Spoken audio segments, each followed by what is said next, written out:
J'espère que vous allez bien. Je vous souhaite la bienvenue dans un nouvel épisode de podcast. Aujourd'hui, je ne suis pas toute seule puisque j'ai le plaisir d'accueillir Emeline. Merci beaucoup d'avoir accepté mon invitation. Est-ce que tu vas bien? Oui, je vais trop bien. Merci beaucoup de demander. Et puis merci pour cette invitation dans ce podcast. Plaisir. Pour du coup qu'on pose le cadre pour les gens qui ne te connaissent pas, est-ce que tu peux nous dire un peu qui tu es, ce que tu fais dans la vie et du coup quel est un peu ton parcours? Bien sûr. Alors accrochez vos ceintures. J'aime bien dire ça parce que, alors voilà, je suis consultante en communication et stratégie digitale. En tant que consultante, je suis aussi prestataire de services. Et pour faire un petit peu plus précis et parlant, je suis un gros mélange d'une community manager, social media manager, content manager, donc créatrice de contenu, et puis en même temps consultante SEO et chargée de communication au sens large. Parce que voilà, dans mon parcours, ce qu'il faut savoir, c'est que j'ai commencé mes études en archéologie, donc je me prédestinais absolument pas à l'entrepreneuriat et encore moins à la com. Pour faire la petite anecdote d'ailleurs, j'ai eu comme professeur sur Adobe celui qui fait les couvertures de Grazia.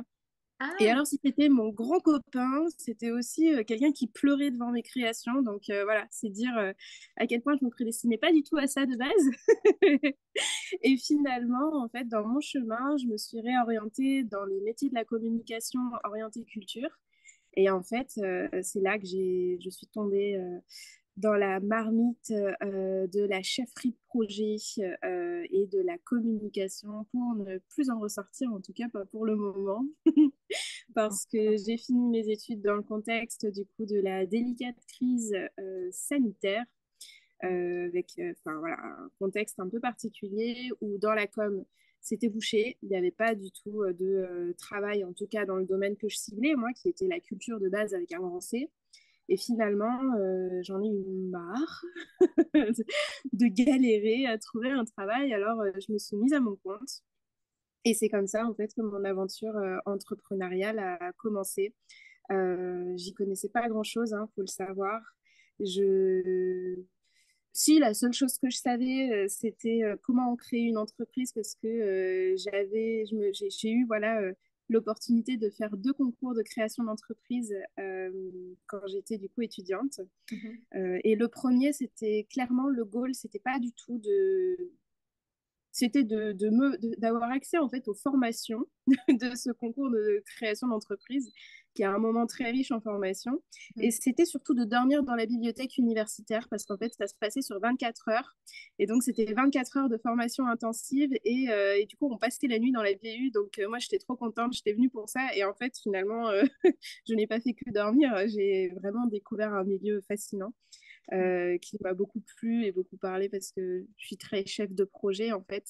Mhm. Et donc c'est comme ça que j'ai commencé. Et en fait, quand j'ai eu l'occasion d'en refaire un, qui est les Entrep, qui est un concours de création d'entreprise nationale. Et donc en fait, quand j'ai lancé mon entreprise, j'ai été en concours de création d'entreprise justement pour en apprendre un peu plus et puis Ouais. pour savoir un peu finalement en quoi je me lançais, tu Une vois. vraie Donc, autodidacte. T'as appris, en fait, je suis t'as très vraiment appris. autodidacte. Ouais, c'est ouf. J'ai vraiment appris par moi-même tous les pans de l'entrepreneuriat et même, j'ai envie de dire, surtout, enfin, même si je sais comment ça fonctionne une entreprise et que je connais plein de choses dans le domaine de l'entrepreneuriat maintenant, Mhm. euh, j'y allais surtout pour avoir des outils et pour toujours gagner un petit peu en compétences parce que c'est toujours très chouette de rencontrer d'autres personnes. La complémentarité aussi, puisqu'on est en équipe, donc ça nous permet, nous, d'apporter une compétence, mais aussi de voir du coup comment cette compétence est complémentaire avec d'autres et c'est toujours très riche. Et pour moi, c'était hyper important. J'avais beaucoup de choses à me prouver parce que c'est vrai que le domaine de la culture est très fonction publique. Mhm. Et la Mhm. fonction publique, c'est un fonctionnement qui est quand même très particulier par rapport à l'entrepreneuriat.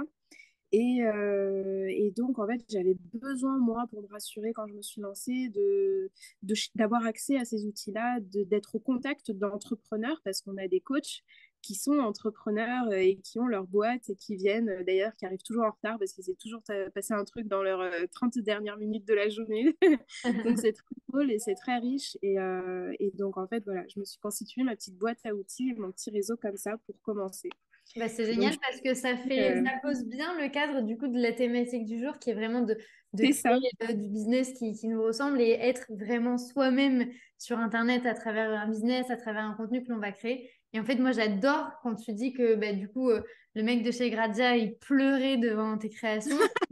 C'était incroyable. Parce qu'aujourd'hui, c'est vraiment en fait la place que le tien contenu dans ta vie de tous les jours, que ce soit tant pour toi, mais également pour tes clients. Tu crées quand même beaucoup de contenu par jour. Ben, on a un peu, Ouais. je pense, la même vie, entre guillemets, avec des spécialisations différentes. On crée beaucoup, beaucoup, beaucoup de contenu. Quel est aujourd'hui le contenu que toi, tu préfères créer, ou du moins celui où tu ressens vraiment qui te rapporte le plus de résultats? Après, bien sûr, on ira dans le être soi-même, la stratégie, etc. Mais là, j'avais vraiment envie qu'on commence cet épisode pour que tu nous dises, genre, vraiment, qu'est-ce que tu préfères? Bien sûr. Alors moi, j'adore les stories. Je vais parler des stories beaucoup parce que c'est vraiment un contenu qui me faisait très peur au tout début. Puis en fait, finalement, quand je me suis débloquée sur les stories, en fait, j'ai adoré faire des stories. Et même en fait, les stories, c'est là où il se passe le plus de choses pour moi. C'est Mhm. là où j'ai la plus grande proximité en fait avec mes abonnés, ma communauté, même si ça fait toujours un peu bizarre parce que je trouve que ça fait très Beyoncé. Enfin voilà, mais bon, on n'a qu'à dire que je suis une kind of Beyoncé. Euh, j'adore en fait les stories pour ce côté proximité, mais aussi parce qu'en fait c'est vraiment celui où je vends en fait mes services.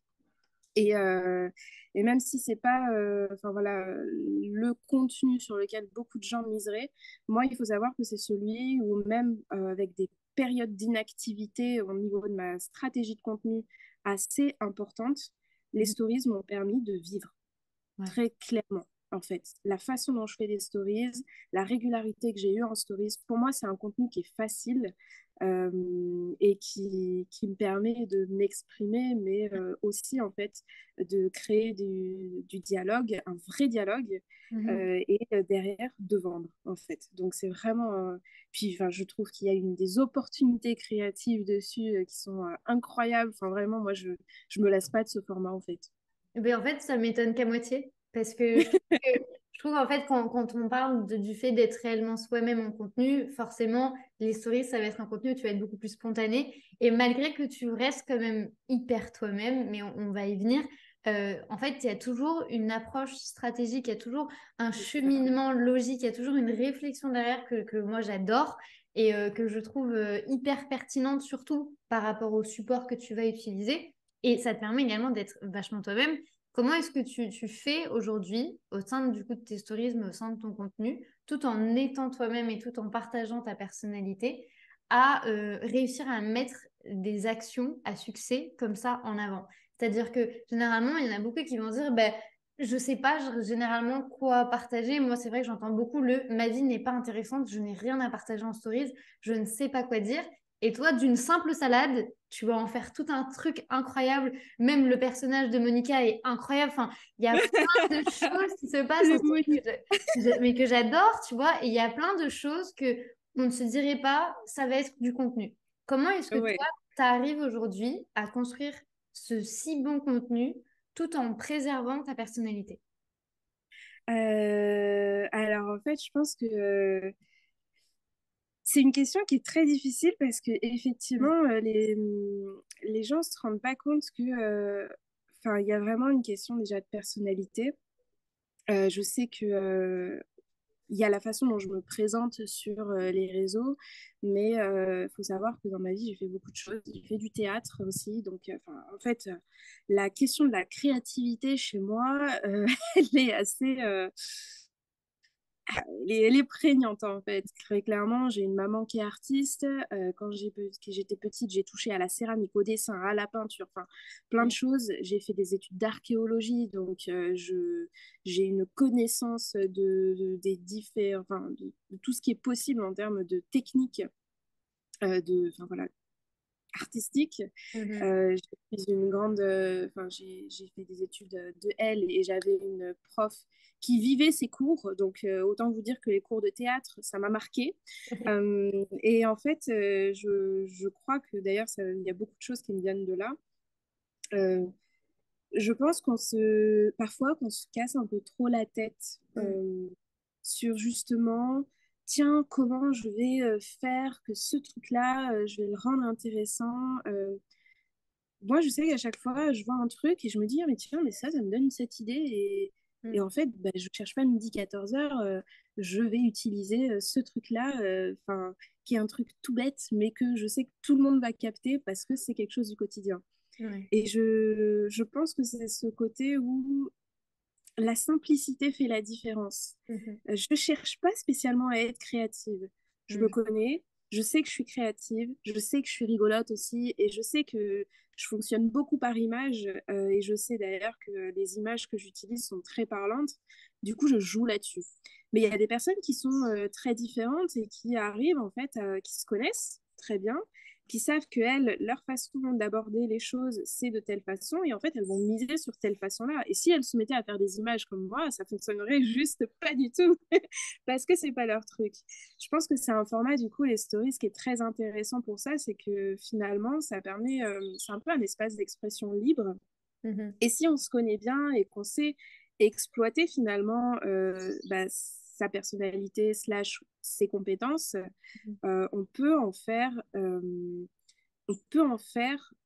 quelque chose qui va nous mener à avoir des actions de type à succès. Mhm. Parce que si sincèrement je suis honnête, combien de fois j'ai lancé des trucs comme ça, mais en partant de bêtises, de choses où je me suis dit, mais allez, ça passe, ça casse, on va voir. Et en fait, c'est les trucs les plus bêtes qui m'ont permis de faire des ventes, quoi. Mais ça, en fait, je rebondis sur ce que tu dis sur le fait de prendre un truc du quotidien et juste en fait de l'intégrer dans sa communication. C'est vrai que comme tu dis, hein, on a tendance à complexifier et tout, alors que en fait dans la But First Academy, on vous le dit tout le temps, au plus vous faites simple, au plus ça va être fluide parce que bah, ça va être des éléments qui vont faire partie de vous et de votre personnalité. Et j'aime bien en fait le lien que toi tu crées. Et c'est pour ça aujourd'hui que je pense que tu as une aussi forte communauté. C'est parce qu'en fait, ce que tu vas présenter peut également nous arriver à nous. Il y a plein de Mais choses sur lesquelles on va réussir à s'identifier. c'est ça, et je pense que ça fait la différence. Je sais aussi qu'il y a des choses où, au plus j'ai décidé d'accepter certaines parties de ma personnalité et en fait finalement de les mettre un peu au grand jour. Mm. Et en plus, en fait, ça a renforcé ce côté, cet échange et cette proximité avec ma communauté. Parce Ouais. que par exemple, jusqu'à cet été, j'utilisais pas du tout de... J'avais aucune façon en fait de dire bonjour à ma communauté, enfin de leur, enfin voilà, d'exprimer un peu cette unicité. Et il se trouve qu'un jour j'ai fait une story où j'ai commencé en faisant hola gente, tu vois. Et C'était ce hola gente, en fait, c'est, bah, je suis espagnole et en fait, j'ai fait une story où, pour une fois, j'avais fait les sous-titres en français. Je sais pas si tu l'avais vu celle-là, mais j'avais parlé espagnol pendant toute la story et je parlais de mon cousin qui donnait des cours d'espagnol et quand en fait, on me demandait beaucoup parfois des cours d'espagnol, enfin des mots et ainsi de suite. Je leur ai dit, mais allez voir en fait mon cousin et j'avais fait la story en espagnol, mais tout le monde m'a dit, mais trop bien ta façon de dire bonjour, hola gente. Et en fait, je me suis dit, mais c'est comme ça que je vais les appeler, quoi. Je vais... C'est génial, en fait. Je vais pouvoir exploiter ce côté-là qui est très personnel aussi, puisque finalement, voilà, moi, l'espagnol, c'est ma première langue. Ouais. Et en fait, ça a créé des accroches. Il y a plein de choses aussi du quotidien qui, qui m'ont fait parfois aller chercher des trucs, mais complètement what the fuck. Un Ouais. jour, il y en a une, elle m'a fait, ouais, on nous prend pour des glands. Et moi, dans la journée, je me baladais dans mon jardin et je voyais plein de glands. Et du coup, effectivement, j'ai rebondi dessus. Et c'est comme ça que je suis allée chercher un gland. Et un jour, j'ai dit, mais arrêtez, vous voyez, quand vous réagissez à ça et que vous m'en parliez, mais arrêtez de vous laisser vous faire prendre pour des glands. Et j'ai montré un gland en story, quoi. Et en fait, ça a fait rire les gens. Je suis juste allée chercher un gland dans mon jardin, quoi. Enfin, je veux dire, Ouais, mais ça mais sort ça... de... ça sort de ce qu'on a l'habitude de voir, mais surtout, en fait, moi, ce C'est que j'aime ça. bien, après, du coup, tu vas nous donner ton avis là-dessus, parce que c'est vrai que souvent, on a cette idée reçue de se dire, en fait, quand je vais créer du contenu, je vais devoir bah, parler de ma vie personnelle. Là, par exemple, tu nous as donné l'exemple de ton cousin. C'est vrai que tu as partagé également ces derniers temps des éléments qui t'est arrivé dans ta vie privée. Est-ce que, Ouais. selon toi, c'est important quand même de partager cette sphère-là? Et est-ce que ça a toujours été quelque chose que tu t'es dit, je vais le faire? Parce que je sais qu'il y a beaucoup de gens qui sont des nœuds au cerveau Mm. de je veux être moi-même, mais d'un autre côté, je ne peux pas réellement rentrer dans ma vie privée qui veut et qui doit rester privée. Comment est-ce que toi, tu équilibres tout ça? Alors déjà, déjà, je me suis posé un code. Il y a des choses, je ne veux pas qu'on le sache. Il y a des choses qui ne concernent pas mes proches, et donc il y a des choses que je protège. Par exemple, j'affiche pas du tout ma petite sœur. Mhm. Je n'affiche pas du tout mon petit frère. Je n'affiche pas du tout mes amis, sauf si je leur ai demandé. Et ça, c'est des choses auxquelles je tiens parce que voilà, je suis très consciente que tout le monde n'est pas à l'aise avec son image, n'a pas envie en fait même de savoir que d'autres personnes les voient. Ouais. Moi, je sais que pour me protéger aussi moi-même d'une certaine façon, je me suis mise dans un rôle Mhm. ce rôle-là me permet aussi de me protéger et finalement de faire la part des choses entre qu'est-ce que j'expose et qu'est-ce que je n'expose pas. Mhm. Pour moi, partager mon quotidien de freelance, parce que c'est beaucoup ça que je partage en fait à travers ces partages de vie, de moments de vie qui ont été sur les 3 dernières années, bah, mes lancements en tant que jeune entrepreneuse qui n'y connaissait rien du tout. S'en est suivi, j'ai partagé hein, mes 2 premiers litiges. J'ai partagé ce que je vivais à travers le décès de ma grand-mère, qui était la première perte pour moi, et donc la découverte du deuil. Et en même temps, voilà, il fallait que je continue d'entreprendre et de développer. Enfin, ça m'a demandé une force terrible. J'ai partagé la situation où j'ai été aidante de proches de ma famille à certains moments. Donc ça aussi, je l'ai partagé. Je m'en suis jamais cachée. Et j'ai partagé dernièrement ma rupture, le fait que je sois de retour alors que j'ai 27 ans chez ma maman, hébergée. Et en fait, j'ai pas spécialement réfléchi à si je devais le faire ou pas le faire. Ok. Là-dessus, en fait, c'était vraiment un postulat que moi j'avais pris quand j'ai commencé en fait à partager mon aventure du freelancing.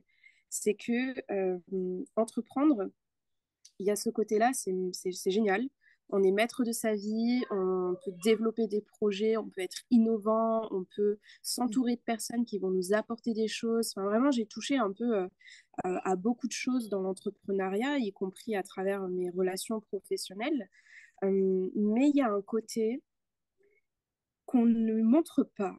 Mhm. Et c'est à quel point c'est relou, à quel point c'est lourd, à quel point entreprendre, c'est un accélérateur dans son propre chemin de développement personnel, et à quel point tout ça, c'est extrêmement dur en fait. Et très sincèrement, entre les paillettes de justement les personnes qui vivent leur Bali life voilà, je fais 10K par mois et je vis à Bali et du coup, devenez tous entrepreneurs et venez tous vivre à Bali. On vivra tous entre riches entrepreneurs à Bali à faire 10K par mois et puis on s'en foutra de l'impact écologique et social qu'on aura. Enfin bref, voilà, ça c'est pendant comme ça. Ou alors à côté, l'entrepreneur à succès avec une com impactante, un marketing incroyable. Et puis, pour devenir millionnaire à tes 25 ans, il faut que tu te prennes ta douche froide. Et puis, en fait, à 5 heures du matin, et puis ainsi de suite. Enfin, et en fait, non. Mhm. Non. Personnellement, j'ai découvert une facette de l'entrepreneuriat où il y a des moments où on est très seul avec Mhm. soi-même. J'ai toujours été quelqu'un qui me posait beaucoup de questions sur le sens de la vie, sur sa place un peu dans son monde, sur la place que j'avais envie de me faire dans le monde. Et en fait, j'ai l'impression, depuis que je suis à mon compte, que tout ça, c'est démultiplié fois 10 000. Mhm. Et entreprendre, ça a eu des conséquences sur ma personne en termes de transformation. Ça a eu des conséquences sur mes relations. Ça a eu des conséquences sur ma, l'évolution de certaines relations. Et en fait, c'est des choses dont on ne parle pas. Et c'est des choses qui, à mon sens, quand j'ai commencé en fait à en parler, en protégeant ma vie privée malgré tout, mon intimité, parce qu'en fait, malgré tout, ça reste en fait, il y a des choses qui restent de l'intimité. Mhm. Et ben en fait, j'ai l'impression que je n'ai jamais eu autant de résonance parce que le nombre de personnes qui m'ont dit, mais je vis la même chose, Ouais. mais ça me fait tellement bien de l'entendre. Mais parce que tu partages la vraie vie, en fait. Tu partages la Voilà, vraie vie d'un entrepreneur où oui, c'est difficile, oui, c'est hyper cool, oui, t'es libre, mais putain, c'est qu'est-ce ça. qu'il faut se la donner, quoi. Et c'est exactement ce que toi, tu transmets dans tout ce que tu C'est vas mettre ça. en avant. Et en fait, j'ai décidé de prendre un peu ce créneau-là. Mhm. Non pas que je pense être la seule à le faire, je pense qu'il y a d'autres personnes qui le font à leur façon et tout, mais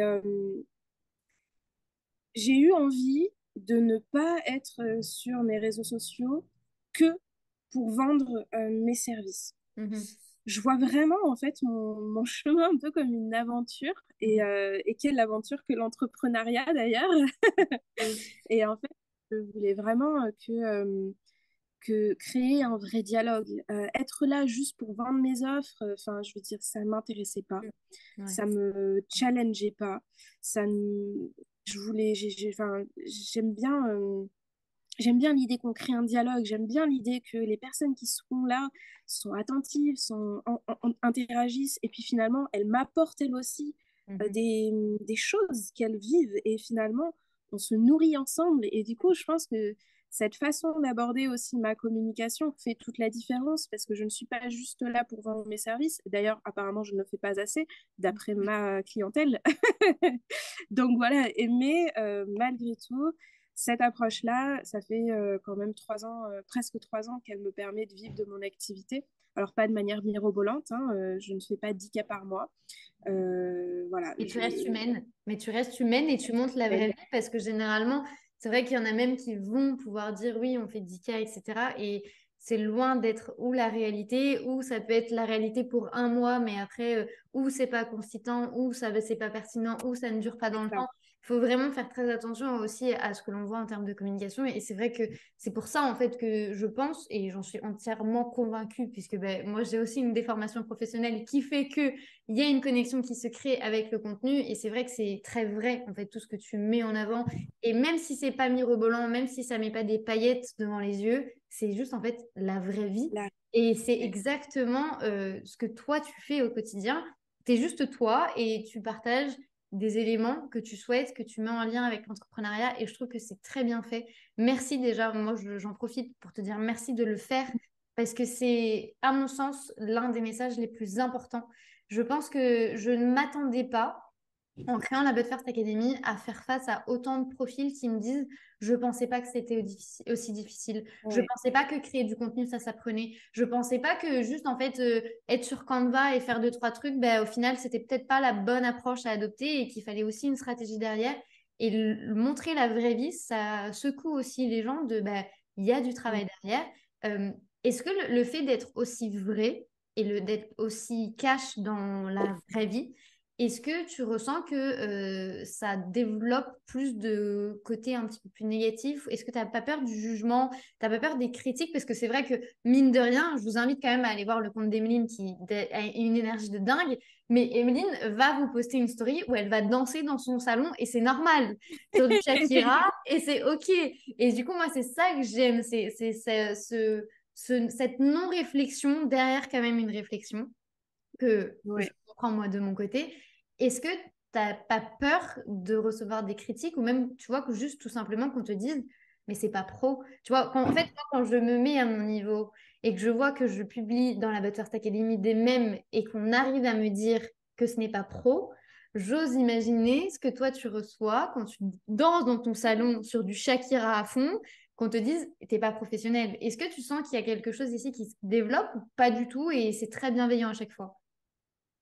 Alors, c'est rigolo parce que moi, je me souviens que j'ai fait partie de ces personnes-là qui ne comprenaient pas au début, quand c'était les Reels, que Mm. tout le monde fasse que danser. Et vraiment, ça me saoulait. Ouais. Mais parce qu'en fait, ça me saoulait parce que tout le monde le faisait et qu'en fait, ça n'apportait rien, très Mm. clairement. Et en fait, finalement, je me suis mise, moi, à danser. Mais en fait, je ne me suis pas mise à danser pour des stories. En fait, ce qu'il faut savoir, c'est que je danse tout le temps. Mm. C'est que je suis incapable d'écouter de la musique et de ne pas danser. Je suis incapable, en fait, de passer une journée sans musique parce que j'aime beaucoup ça et qu'en fait, ça participe à mon énergie. Et en fait, je sais plus comment j'ai commencé à partager ce genre de moments de folie un peu.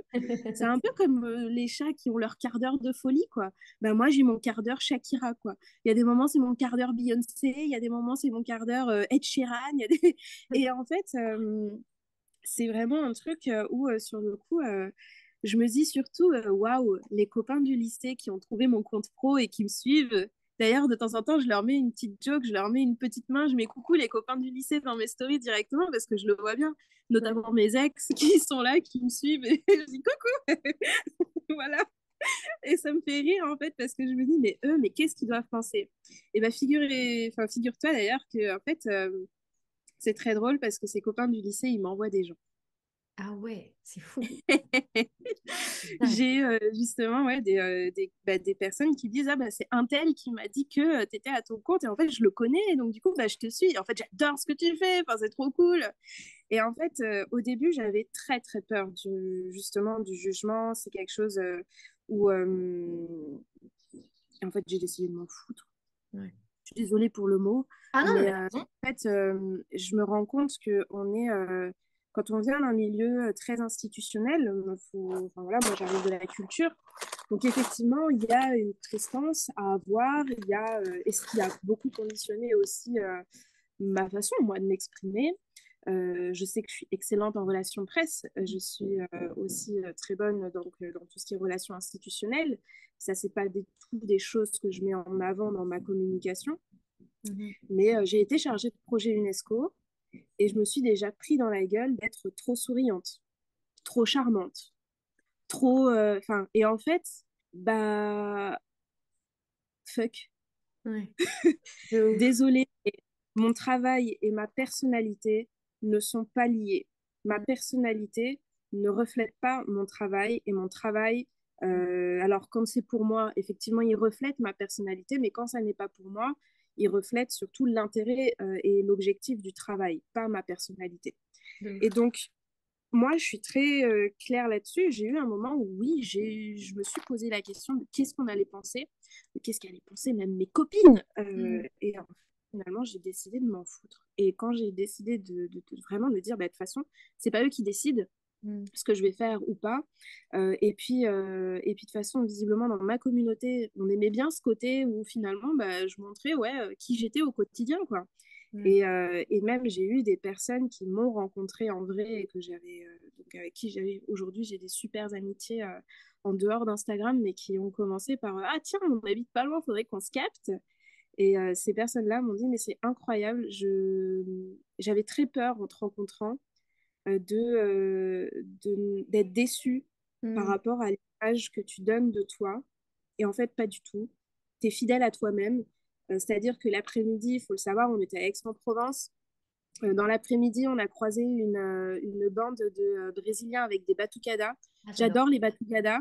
Et en J'adore. fait, du coup, il y a une vidéo carrément de moi en train de danser avec les gars et en train de faire du batucada voilà, dans la rue à Aix-en-Provence. Et en fait, ça faisait 30 minutes que j'étais avec cette fille-là. Ouais. C'est Et dingue. la fille m'a dit, mais c'est incroyable parce qu'en fait, Ouais. je me sens 100% safe parce que tu es fidèle à toi-même. Tu es Ouais. fidèle à ce que tu montres. Et en fait, bah voilà, même si aujourd'hui on va un peu plus en profondeur, on a une vraie relation, il y a plus d'intimité forcément. Mais à ce moment-là, elle n'a pas du tout douté de ma valeur professionnelle ni de la personne que je suis, quoi. Et je trouve Ouais. ça hyper cool parce que c'est vraiment le fait de finalement n'en avoir rien eu à faire qui Mm. fait que ça a été bien accueilli. Bah, c'est surtout qu'en Parce fait, que, ça t'a permis d'être vraiment toi-même et de ouais, en fait, de développer vraiment une relation qui a été sincère, tu vois. Et c'est vrai que plusieurs Exact. fois, les gens se disent, je vais pas être moi parce qu'il y a un tel qui va le voir. C'est simple, moi, c'est ce que j'ai fait. Je bloque tout le monde. Si vous Ouais. arrivez par ici, que vous écoutez le podcast, bienvenue à vous, mais sachez que vous étiez bloqué sur Instagram. Au moins, je bloque.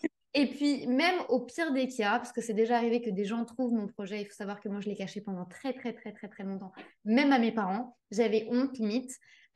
Si, quand bien même ils arriveraient ici, en fait, je pars du principe que c'est pas eux que je vais aider. Et si ils ont envie de me critiquer, dans tous les cas, que je fasse quelque chose ou non, ils se sont déjà permis de me critiquer et ils le feront toujours.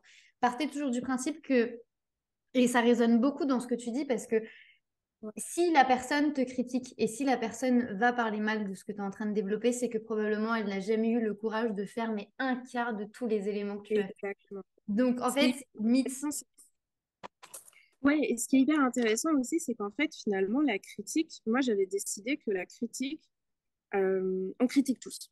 Ouais. On critique tous dans le sens où on juge tous. Mm. C'est quelque chose inhérent à l'homme, qu'on juge de manière bienveillante ou de manière malveillante ou de manière... Enfin, voilà, il y a plein de façons de juger quelqu'un ou quelque chose. Mais moi, j'avais décidé que les personnes qui me critiqueraient de front, Mhm. qui me jugeraient, du coup, sur ce que je fais, si c'était pas constructif, je ne prenais pas. Ah ouais, mais c'est vraiment un truc, je pense que c'est hyper important parce qu'aujourd'hui, on se permet de critiquer, on se Mm. permet de juger. Et en fait, je pense que ça commence déjà par un travail sur soi, hein, mais quand on se rend compte que juger quelque chose qu'on n'a jamais expérimenté, Mm. c'est bateau. Ouais. Et ça, de ma propre expérience, je vais partir sur quelque chose de, pour le coup, très personnel. J'ai vécu une anorexie. Mhm. Et en fait, je pense que tant qu'on n'a pas vécu soi-même une anorexie ou en tout cas un trouble du comportement alimentaire très grave au point voilà, d'en mourir, on ne peut pas comprendre ce qui se passe dans la tête de quelqu'un qui a eu un trouble du comportement alimentaire et donc lui dire, mais ça va pas te tuer de manger un carreau de chocolat.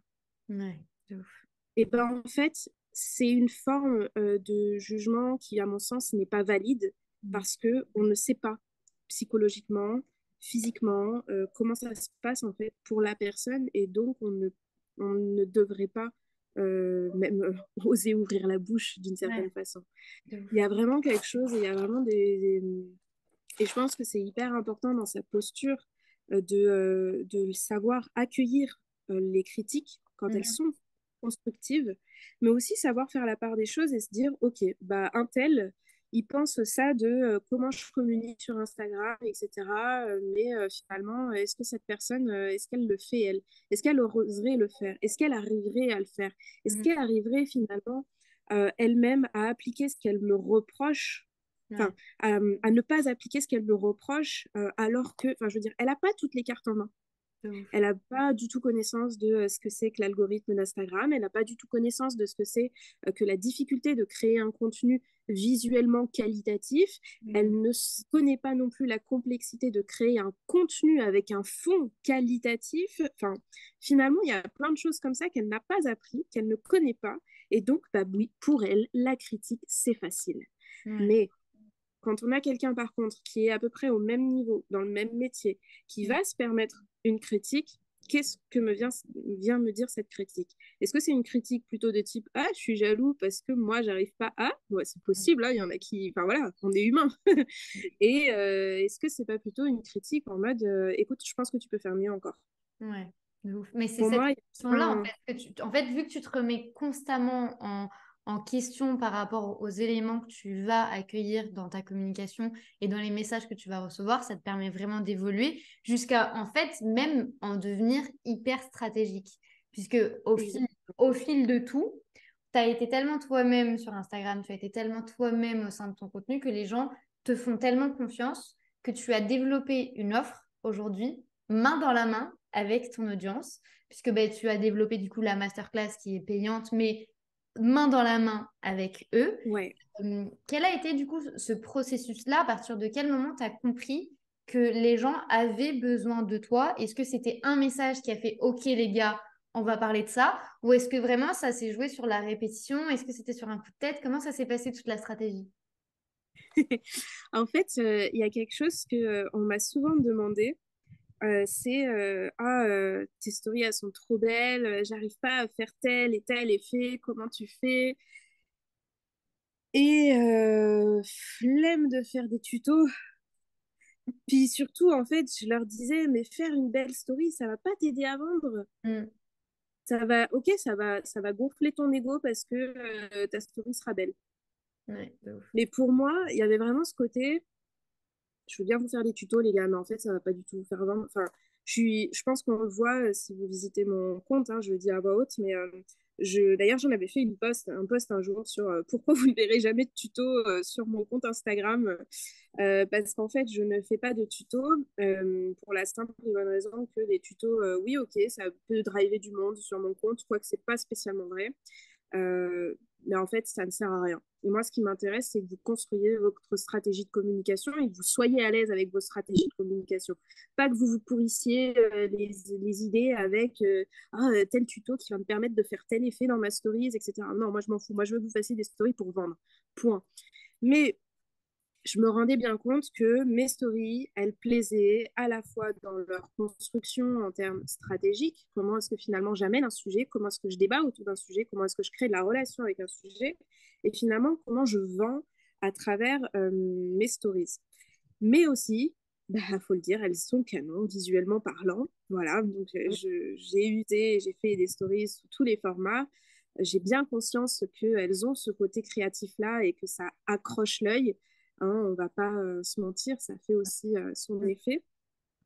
Et je me suis dit, tiens, je vais créer un lien Stripe, voir.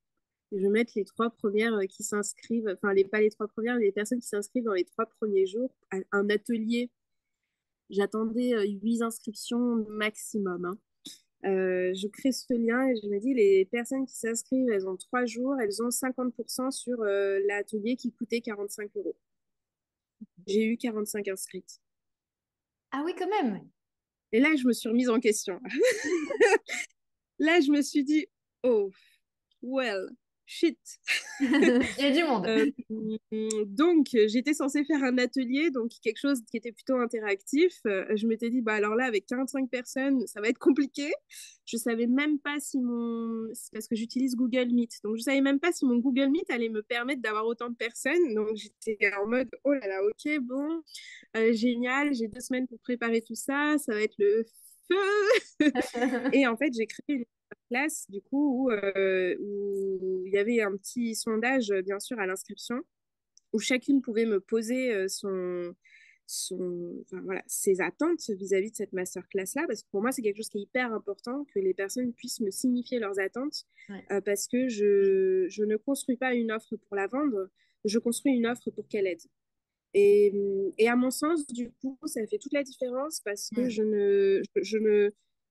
je ne suis personne.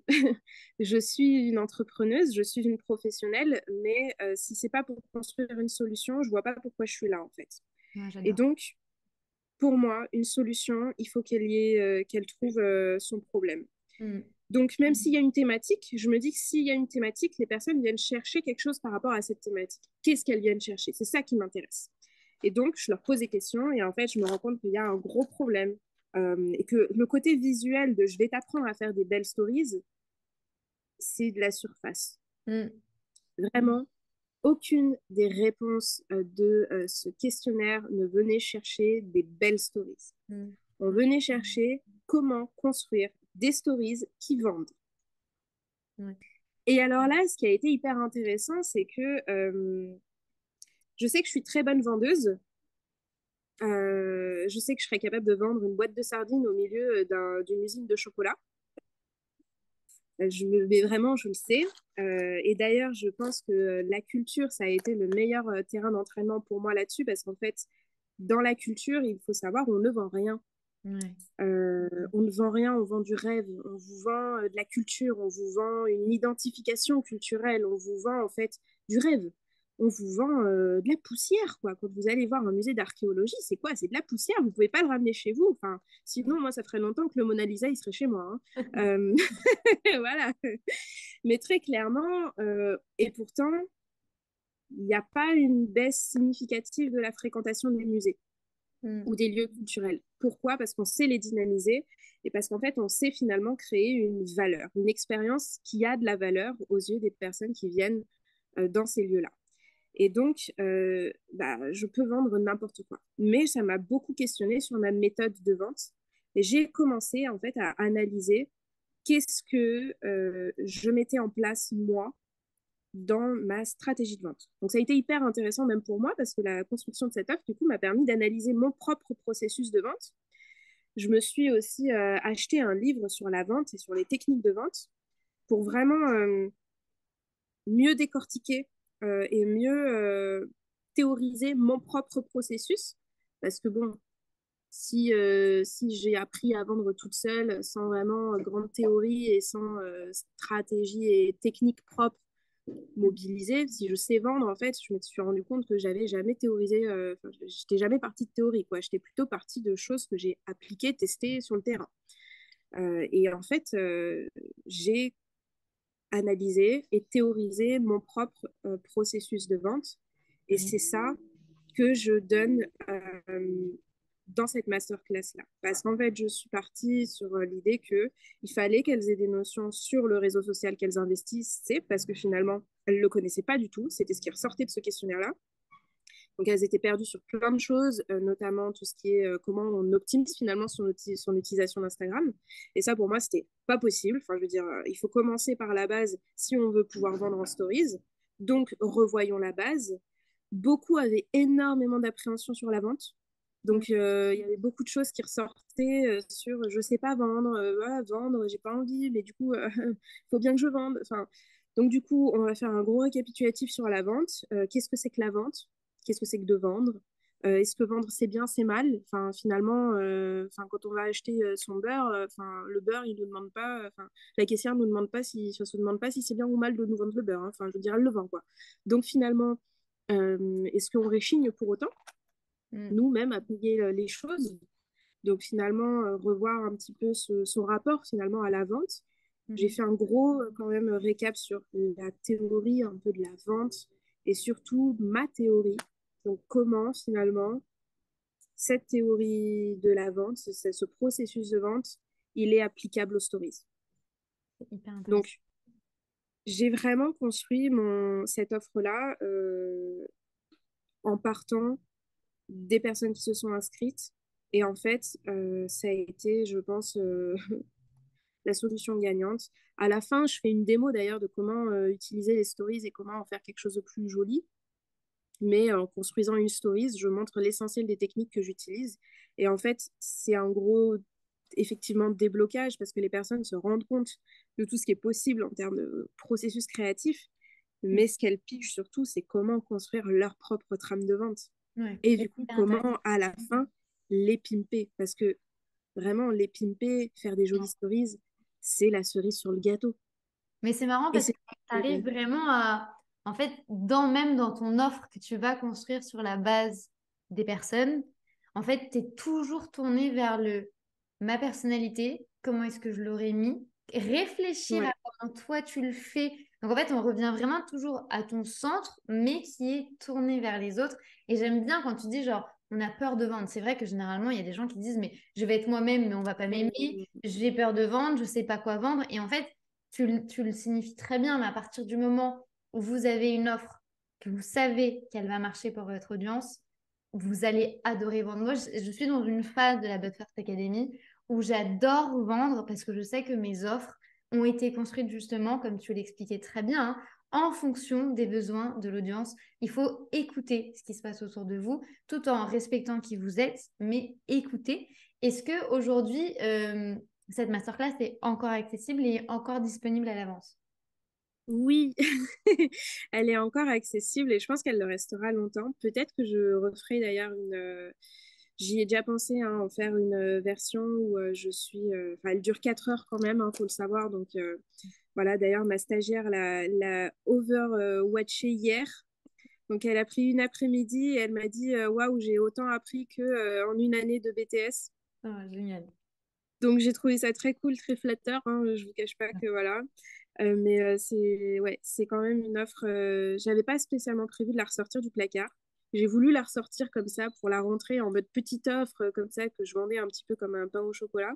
Et en Mhm. fait, j'ai eu beaucoup de ventes et je me rends compte que c'est quelque chose qu'on veut en fait encore enfin qu'on vient encore chercher chez moi. Et donc en fait, j'ai décidé de la mettre en ligne, ouais. Donc là d'ailleurs, c'est l'objectif d'ici la fin de la semaine. Ma stagiaire devrait l'avoir mise en ligne. De toute façon, je vous mets Donc, le lien.